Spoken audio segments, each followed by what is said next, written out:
एक लड़का दोपहर के समय में अपने काम से वापस लौट आता है और जैसे ही वो अपने घर पहुंचता है तो घर के अंदर उसे अपनी पत्नी दिखाई नहीं देती है। उसके बाद वह अपनी माँ से कहने लगता है कि माँ, मेरी पत्नी कहाँ गई है। तो उसी समय दरवाजे की घंटी बजती है और इसी वजह से यहाँ पर जो माँ होती है वह एकदम से अपने बेटे से कहने लगती है, बेटा अगर तुझे बहुत कुछ जानना है तो इस पर्दे के पीछे तू छुप जा। उसके बाद जो लड़का होता है वह माँ से कहता है कि क्या जानना है, दरवाज़ा तो खोलो, कौन है पहले। तो वो कहती है माँ कि बेटा तू पहले इसके पीछे छुप जा, उसके बाद मैं दरवाज़ा खोलूंगी और तुझे बहुत कुछ पता चलेगा। इस बात को सुनकर जो बेटा है वह भी पर्दे के पीछे छुप जाता है और उसके बाद जैसे ही माँ दरवाज़ा खोलती है तो उसकी जो पत्नी थी वह घर के बाहर से एक जवान लड़के के साथ आती है जो कि उसका बॉयफ्रेंड था और घर के अंदर आते ही अपनी सास पर हुक्म चलाते हुए कहती है कि ये बुढ़िया चल चाय बना दे हमारे लिए, हम बहुत ज़्यादा थके हुए हैं, मैं अपने कमरे में जा रही हूँ इसे लेकर। ऐसा कहकर वह आगे ही बढ़ती है, लेकिन तभी यहाँ पर सास जो होती है वो कुछ कहती है और इन दोनों के जो वार्तालाप होते हैं उससे उस लड़के को कुछ ऐसा पता चलता है जिसके बाद वह बहुत कुछ ऐसा कर देता है जिसके बारे में पत्नी ने कभी सोचा भी नहीं था। क्या हुआ था ऐसा और क्या कारण था जो ये सब कुछ घर के अंदर हो रहा था, पूरी सच्चाई के बारे में जानने के लिए वीडियो को अंत तक जरूर देखें। नमस्कार दोस्तों, मेरा नाम है जीतू और आप लोग देख रहे हैं ब्रेंडवन चैनल। वीडियो को ज़्यादा से ज़्यादा शेयर करें और चैनल को सब्सक्राइब करना ना भूलें ताकि मेरा हौसला बढ़ता रहे। उत्तर प्रदेश गोरखपुर के अंदर एक बस्ती होती है और उस बस्ती के अंदर एक सुमन नाम की लड़की रहा करती है। सुमन जैसे ही कॉलेज में पढ़ने के लिए जाती है तो वहाँ पर एक राजवीर नाम के अमीर लड़के से उसकी मुलाकात हो जाती है और उसके बाद वह उसके साथ घूमने फिरने लगती है। जो राजवीर होता है उसके पास बड़ी बड़ी गाड़ियां होती हैं और वह उसे हर जगह घुमाता है और दोनों एक साथ काफ़ी ज़्यादा एंजॉय कर रहे थे। लेकिन तभी जब सुमन जवानी की दहलीज पर कदम रखती है तो उसी समय उसके जो घर वाले होते हैं उसके लिए रिश्ता ढूंढते हैं और ढूंढने के बाद एक रुस्तम नाम के लड़के का रिश्ता उस लड़की के लिए मिल जाता है। रुस्तम जो कि गोरखपुर का ही रहने वाला है, अच्छी नौकरी किया करता है और उसके पास गोरखपुर के अंदर ही एक 4 मंजिला मकान है एक सोसाइटी में, और उस 4 मंजिला मकान के जो 3 मंजिल होती हैं वो तो उन्होंने किराए पर दे रखे हैं और एक मंजिल में खुद जो रुस्तम है वो अपनी माँ के साथ रहा करता है। अब ये रिश्ता सुमन के पिता को बड़ा ही अच्छा लगता है और उसे लगता है कि यहाँ पर मेरी बेटी हमेशा सुख रहेगी और इसी वजह से जो पिता होता है सुमन का वह उस रिश्ते के लिए हामी भर लेता है।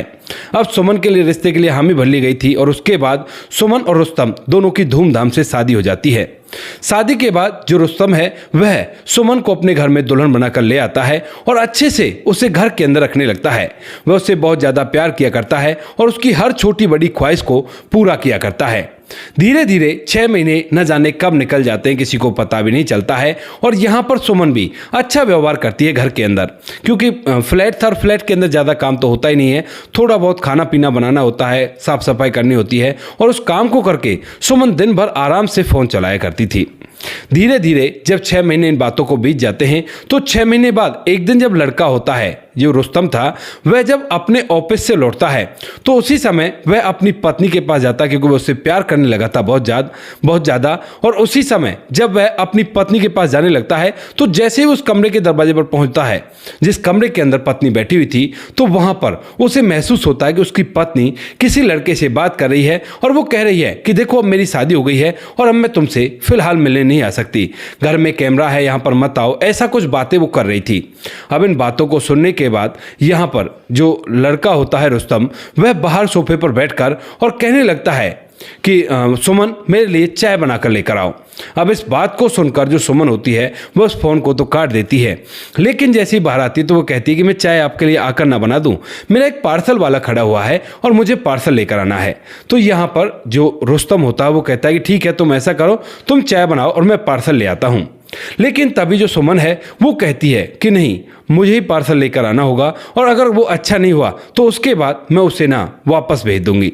इस बात को सुनकर जो लड़का होता है रुस्तम वो कहता है कि ठीक है, कोई बात नहीं, तुम ले आओ, थोड़ी देर बाद बना देना, मैं इतने आराम कर रहा हूँ। ऐसा कहकर वह अपनी पत्नी को तो घर से बाहर जाने देता है, लेकिन तुरंत खिड़की पर खड़ा होकर ये देखने लगता है कि उसकी पत्नी कहाँ जा रही है, क्योंकि उन्होंने दूसरी मंजिल का फ्लोर ले रखा था और दूसरी मंजिल से उसकी पत्नी जब उस फ्लैट से बाहर निकलती है तो पास ही में सोसाइटी के गेट से थोड़ी आगे एक थार गाड़ी खड़ी हुई थी जिसके बाहर एक जवान लड़का खड़ा हुआ था। वहां पर वह उसके पास जाती है और उन दोनों में कुछ वार्तालाप होने लगते हैं। थोड़ी देर तक उन दोनों में वार्तालाप होते हैं और वार्तालाप होने के बाद जब सुमन वापस से घर की तरफ आने लगती है तो उसके बाद जो रुस्तम होता है वो ऐसे सोफे पर बैठ जाता है और दिखाने की कोशिश करता है कि उसने कुछ भी नहीं देखा। अब जैसे सुमन यहाँ पर आती है तो उसके बाद उससे पूछने लगता है कि क्या हुआ, पार्सल अच्छा नहीं था क्या, वापस बदल दिया? तो वह कहती है कि हाँ अच्छा नहीं था, वापस बदल दिया। लेकिन तभी जो रुस्तम होता है उसे गुस्सा आता है क्योंकि उसकी पत्नी झूठ भी बड़ी सफाई से बोल रही थी। उसके बाद वह कहता है कि सुमन देखो, झूठ बोलने से कोई फायदा नहीं है, मैंने देख लिया खिड़की से सब कुछ, कौन था वह लड़का और वो तुमसे बात क्यों कर रहा था? उसने तुम्हें गुलदस्ता भी दिया लेकिन तुमने गुलदस्ता नहीं लिया, आखिर क्या चल रहा है मेरी पीठ पीछे? अब इस बात को सुनते ही यहाँ पर जो सुमन है वो कहती है कि अच्छा तो तुमने सब कुछ देख लिया? तो वो कहता है कि हाँ देख ही नहीं लिया, मैंने वो बातें भी सुन ली जब तुम कह रही थी कि नहीं घर पर नहीं, घर पर मेरे कैमरे लगे हुए हैं और यहाँ पर तुम नहीं आ सकते। अब इस बात को सुनकर यहाँ पर जो सुमन होती है वह कहती है कि अगर तुमने सब कुछ देख ही लिया है तो तुमने अभी तक अधूरा सच देखा है, मैं तुम्हें पूरी बात बता देती हूँ और उसके बाद अगर तुम्हें कहीं भी मैं गलत लगती हूँ तो मुझे बता देना। ऐसा कहते हुए वह काफ़ी ज़्यादा मायूस होती है और उसके बाद जो रुस्तम होता है वह कहने लगता है कि देखो, सुनने सुनाने के लिए कुछ नहीं बचा है, वो तुम्हारा कोई प्रेमी होगा और मेरी पीठ पीछे तुम मुझे धोखा दे रही हो, तो निकल जाओ यहाँ से। ऐसा कहकर वो उसे निकलने के लिए कहने लगता है, लेकिन तभी जो सुमन है वो उसके सामने हाथ जोड़ती है और कहती है कि एक बार मेरी बात सुन लो। रुस्तम जो होता है वो गुस्से में आकर उसकी बात सुनने लगता है, कहता है कि बताओ क्या बात है? तो उसके बाद यहाँ पर जो सुमन होती है वो कहती है कि दरअसल ये लड़का कॉलेज टाइम में मेरे पीछे पड़ा था और मैं इससे कोई प्यार व्यार नहीं करती, तुमने अपनी आंखों से देखा था ना कि मैंने फूलों को नहीं लिया उससे, तो मैं इससे जब फूल ही नहीं ले रही तो इससे प्यार कहाँ से करूँगी? अगर ऐसा होता तो मैं उससे फूल भी ले लेती। और जब मैं और ये कॉलेज में पढ़ा करते थे तो उसी समय पिताजी की तबीयत खराब हो गई थी, उसी समय मैंने इससे कुछ पैसे ले लिए थे, ये दोबारा से मेरे साथ रिलेशन रखना चाहता है, लेकिन मैंने इसे साफ मना कर दिया और जब मैंने इसे मना किया तो इसने कहा कि मुझे मेरे पैसे चाहिए। अब यहाँ पर मैं पैसे भी नहीं दे सकती, पैसे कहाँ से दूँ क्योंकि 3 लाख रुपए हैं, इतने पैसे मेरे पास नहीं है। तो इसी वजह से मैंने इससे बोल दिया कि मैं पैसे नहीं दे सकती और तुम यहाँ से चले जाओ। इसके बाद ये कहता है कि देखो, मुझे पैसे चाहिए, चाहे जो भी कीमत हो, मुझे पैसे जरूर चाहिए और तब तक मैं यहाँ से नहीं जाऊँगा। अब इस बात को लेकर मैं परेशानी थी, लेकिन उसी समय जब तुम मुझे पूछने लगे और ये बताने लगे कि मैंने तुम्हें देख लिया है तो मैं बहुत ही ज़्यादा डर गई। माफ़ कर दो, मुझे पहली बार गलती हो गई, जबकि गलती मेरी ऐसी खास नहीं थी। ऐसा कहकर जो सुमन होती है वो फूट फूट कर रोने लगती है, लेकिन जो पति रुस्तम होता है वह उस पर बिल्कुल भी रहम नहीं करता है। उससे कहता है कि देखो, मैं तुम्हें घर के अंदर बर्दाश्त नहीं कर सकता, अपना सामान पैक करो और निकलो यहाँ से। उसके बाद जो सुमन होती है वह सामान पैक करती है क्योंकि उसने ज़बरदस्ती उससे निकलने के लिए कह दिया था और यहाँ से बैग लेकर अपनी आंखों में आंसू लेकर बाहर निकल जाती है। अब जैसे वो बाहर निकलती है तो उसके बाद रुस्तम को लगता है कि शायद उसने कुछ गलत कर दिया है और इसके बाद जो सुमन होती है वह वहाँ से बाहर निकलकर उस बैग को लेकर उसी थार गाड़ी की तरफ बढ़ती है जो गाड़ी वहाँ पर खड़ी हुई थी, यानी कि उसके प्रेमी राजवीर की गाड़ी, जो राजवीर पहले कभी से प्यार किया करता था। अब इसके बाद यहाँ पर जो सुमन है जैसे ही उस गाड़ी के पास पहुँचती है तो यहाँ पर राजवीर उसका बैग पकड़कर उसे गाड़ी में बिठाने लगता है, लेकिन तभी सुमन उससे हाथ झटकती है और कहती है कि चले जाओ यहाँ से, तुमने मेरी ज़िंदगी बर्बाद कर दी, मैं अपने पति से प्यार किया करती थी, लेकिन तुमने बीच में आकर ऐसा कर दिया कि अब मेरी ज़िंदगी कहीं की नहीं रही है, मेरे पति ने मुझे घर से निकाल दिया है और निकल जाओ यहाँ से। इस बात को सुनकर जो राजवीर होता है वह उससे कहने लगता है कि अगर ऐसी बात है तो लाओ मेरे 3 लाख रुपए दे दो और उसके बाद मैं निकल जाऊंगा यहाँ से। इतनी देर में जो पीछे से रुस्तम होता है उसका पति वह भी वहीं पर आ जाता है और उसके बाद जैसे वो वहाँ पर आता है तो उसके बाद जो रुस्तम होता है वह राजवीर को एकदम से रोकता है और कहता है कि खबरदार, अगर इससे कुछ उल्टा सीधा कहा तो पहले तो इसका हाथ छोड़ो। तो उसके बाद जो राजवीर होता है उसका हाथ छोड़ देता है और तभी जो रुस्तम होता है वह अपने पास से लगभग 3.5 लाख रुपए निकालता है और उन्हें राजवीर के हाथ में रखते हुए कहने लगता है कि देखो, ये रहे तुम्हारे पैसे, यही पैसे थे ना जिनके ऊपर तू यहाँ पर आया था, इन पैसों को ले जाओ और निकल जाओ यहाँ से। उसके बाद जो राजवीर होता है वह उन पैसों को लेता है और कहता है कि देखिए, अब मेरा इससे कोई भी लेना देना नहीं है, आप जानो आपका काम जाने, मैं इसे बिल्कुल भी नहीं जानता। ऐसा कहकर वह अपनी गाड़ी को लेकर वहाँ से वापस चला जाता है। उसके बाद जो राजवीर होता है वह अपनी पत्नी से कहता है कि ठीक है, चलो घर के अंदर, मुझे पता चल गया है कि तुम्हारा इसमें कोई भी दोष नहीं था। इसके बाद जो पत्नी होती है वह घर के अंदर आ जाती है और जीवन आराम से व्यतीत होने लगता है।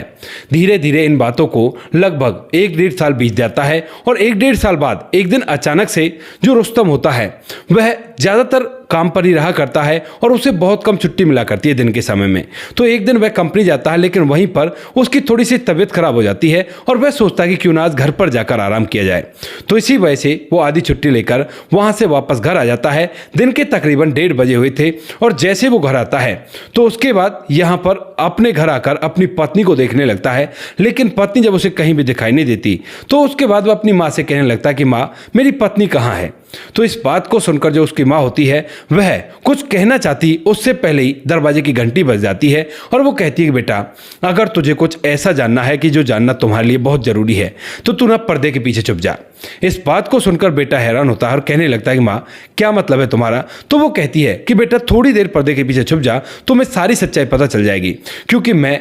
खामखाई बताकर बात को खुद अपने मुंह से बदनाम नहीं होना चाहती। इस बात को सुनकर यहाँ पर जो बेटा होता है वह अपनी माँ की बात मानता है और उसके बाद जैसे ही बेटा पर्दे के नीचे छुपता है तो उसी दौरान जो माँ होती है वो जाकर दरवाज़ा खोलती है और जैसे दरवाज़ा खुलता है तो जो रुस्तम की पत्नी सुमन होती है वो उसी लड़के राजवीर के साथ उस घर के अंदर आती है और बड़े तेज में अपनी सास से कहने लगती है कि ये बुढ़िया, चल चाय बनाकर लेकर आ। अब इस बात को सुनते ही यहाँ पर जो रुस्तम होता है उसके पैरों तले से जमीन खिसक जाती है, लेकिन अभी वो वहीं पर छुपा बैठा है। और उसके बाद जो सास होती है वो कहने लगती है, बेटी, जो कुछ भी तू कर रही ना ये बिल्कुल भी ठीक नहीं है, मैं किसी दिन अपने बेटे को बता दूंगी तो फिर देखना क्या होगा। इस बात को सुनकर यहाँ पर जो सुमन होती है वो कहने लगती है कि बता देगी तो क्या होगा, तुम्हारा बेटा मेरे 2 आंसुओं को देखकर फिर से पिघल जाएगा और मुझे फिर से घर के अंदर रख लेगा। ऊपर से अगर तुमने एक बार बता दिया ना, फिर उसके बाद चाहे मुझे कुछ भी करना पड़े, तुझे तो पता ही है कि मैं कुछ भी कर सकती हूँ, फिर तुझे मैं घर से निकलवा कर रहूंगी।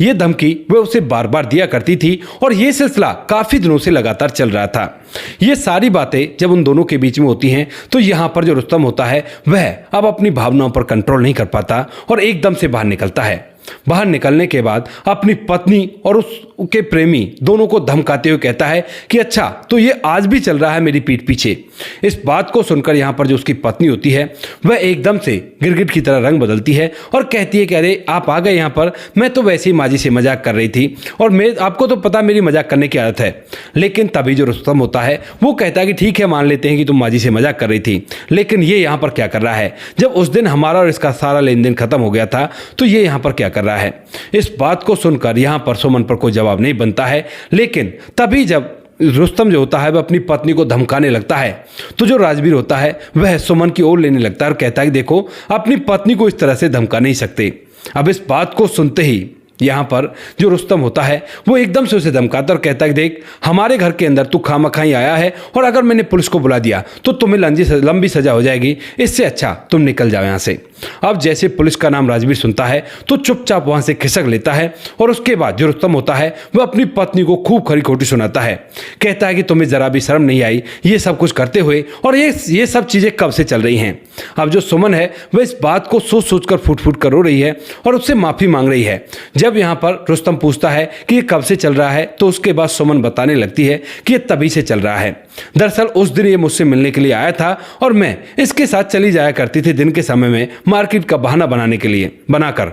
अब इस बात को सुनकर मैं जब देखती हूँ कि तुम घर के अंदर आने वाले हो, क्योंकि उस दिन तुमने फ़ोन कर दिया था, तो इसी वजह से मैं इससे जाने के लिए कह रही थी और सीसीटीवी का बहाना लगा रही थी, लेकिन ये मिलने की जिद कर रहा था। और उसके बाद जब मैं इससे मिलने के लिए जाती हूँ तो मुझे महसूस होता है कि शायद तुम देख रहे हो, और इसी वजह से मैं इसके फूलों के गुलदस्ते को नहीं लेती हूँ। और ये मुझसे कहता है कि क्या हुआ, तो मैं इसे बताती हूँ कि शायद मेरा पति देख रहा है। तो उसके बाद यहाँ पर जो यही होता है, यानी कि जो लड़का था जिसका नाम राजवीर होता है, यही मुझे प्लान बताता है कि ऐसे ऐसे बताना 3 लाख रुपए, और उसके बाद तुम्हारा पति विश्वास कर जाएगा क्योंकि उसने भी तुम्हें देख लिया था खिड़की में खड़े हुए।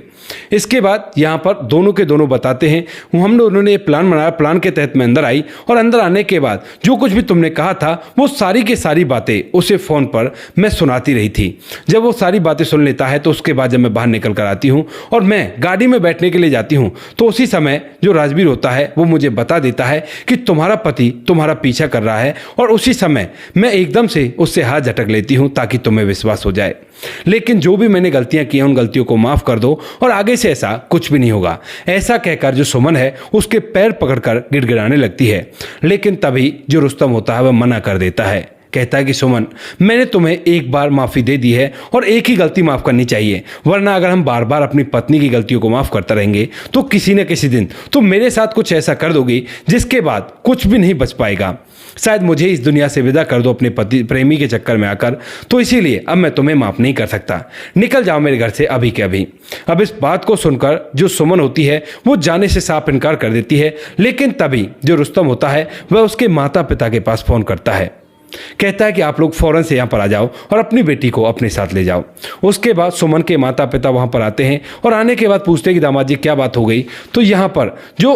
रुस्तम होता है वो बताता है कि इस तरह से आपकी बेटी का कॉलेज टाइम पर ये एक अफेयर चला था और उसी अफेयर को ये उसी दिन से चला रही है। लगभग 2 साल हमारी शादी को हो गए हैं, लेकिन आज तक भी ये उसे भुला नहीं पाई है। आज मैंने रंगे हाथों पकड़ लिया, वरना ये तो मेरी माँ के साथ नौकरानियों जैसा व्यवहार किया करती थी। क्योंकि उसके बाद जो माँ होती है वह भी एकदम से रोने लगती है और उसे पूरी बात बता देती है कि किस तरह से उसकी पत्नी उसके साथ नौकरों जैसा व्यवहार किया करती है और छोटी मोटी बातों पर उसे बुरी तरह से धमका दिया करती है।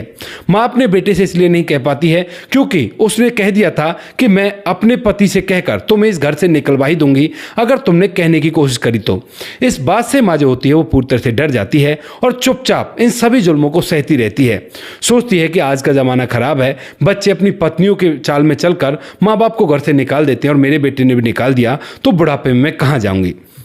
इसके बाद ये बातें जब सुमन के माता पिता को पता चलती हैं तो वो लोग कहते हैं कि कोई बात नहीं दामाद जी, इस बात को सॉर्ट आउट करते हैं और अपनी पत्नी को रखो, आगे से ऐसा ही कुछ भी नहीं करेगी। सुमन भी यही कहती है, लेकिन तभी जो रुस्तम होता है वो कहता है कि आप चाहे लाख सफाई दे लो, लेकिन मैं इसे अब अपने साथ नहीं रख सकता, क्योंकि आप लोग भी जानते और मैं भी जानता हूँ कि समाज में क्या चला हुआ है। लड़के लड़कियाँ एक दूसरे से प्यार में किया करते हैं और प्यार के चलते पति को भी इस दुनिया से हटा दिया करते हैं। तो मैं नहीं चाहता कि मैं लेट हो जाऊँ, यानी कि इन चीज़ों में मैं लेट हो जाऊं, तो आप लोग इसे अपने साथ ले जाओ, मैं 1 से लाख तक भी इसे अपने पास नहीं रखूंगा। ऐसा कह के जो रुस्तम होता है वह उसे उनके साथ भेज देता है और उसके बाद वो भी चले जाते हैं। यहाँ पर रुस्तम ने तय कर लिया था कि वह उसे तलाक देगा और उसके बाद जब रुस्तम का और सुमन का तलाक हो जाता है तो उसके बाद जो सुमन है वो अपने उस दूसरे प्रेमी के पास जाती है जिसके लिए उसने अपने पति को धोखा दिया, लेकिन वो भी उससे साफ इनकार कर देता है। कहता है कि देखो तुम यहाँ से चली जाओ, मैं तुमसे शादी वगैरह नहीं करने वाला हूँ, हाँ मौज मस्ती की बात है तो तुम्हारे साथ मौज मस्तियाँ कर लिया करता हूँ, कोई बड़ी बात नहीं है। इस बात को सुनते ही सुमन के पैर तले से जमीन खिसक जाती है कि एक तो पति मुझे छोड़ गया और ऊपर से इसने भी अब साथ देने से मना कर दिया। सुमन अपनी की गई गलती के लिए फूट फूट कर रोने लगती है और जब वह अपने पिता के सामने आकर रोती है तो पिता भी कह देता है कि बेटा इसमें हम कर भी क्या सकते हैं, जो कुछ तूने किया वही तुम्हें भुगतने को मिल रहा है, वरना अगर तू ना करती तो इसमें कौन सी बुराई थी। शादी से पहले तेरा जो कुछ भी चल रहा था, लेकिन शादी के बाद अगर इन चीज़ों को बंद कर देती तो तेरी जीवन आज अच्छी तरह से व्यतीत होता। कितना अच्छा था तुम्हारा पति, कितना प्यार किया करता था, लेकिन उसके बावजूद भी तुमने उसे धोखा दे दिया। ऐसा कहकर पिता भी अपना पल्ला झाड़ लेता है और उसके बाद जब ये बात पूरे परिवार में फैल जाती है तो उसके बाद सुमन के बड़े भैया भाभी होते हैं और वो उसके साथ वैसा ही व्यवहार करते हैं जैसा वो अपनी सास के साथ किया करती थी। यानी कि यहाँ पर उसको घर की नौकरानी बनाकर रखा जा रहा है और वह घर का पूरा काम किया करती है। घर से बाहर उसे बिल्कुल भी नहीं जाने दिया जाता है क्योंकि उसने किया ही ऐसा था और इसकी सजा अब वो बखूबी भुगत रही है। इधर जो रुस्तम होता है परेशानी तो उसे भी हुई है क्योंकि वह उससे प्यार करने लगा था, लेकिन वह इस बात से संतुष्ट है कि चलो ठीक है, जान बची तो लाखों पाए। ऐसा सोचकर वह अपनी माँ के साथ अपने जीवन को जी रहा है फिलहाल तो, और उसकी सलाह है कि वह दूसरी शादी करेगा। तो दोस्तों ये थी कहानी एक लड़के की, जिस लड़के की जिंदगी में पत्नी आई, उससे उसने प्यार किया, लेकिन उसके बाद पत्नी ने इतना बुरा धोखा दिया कि उसे संभलने में अभी शायद थोड़ा सा समय लगेगा।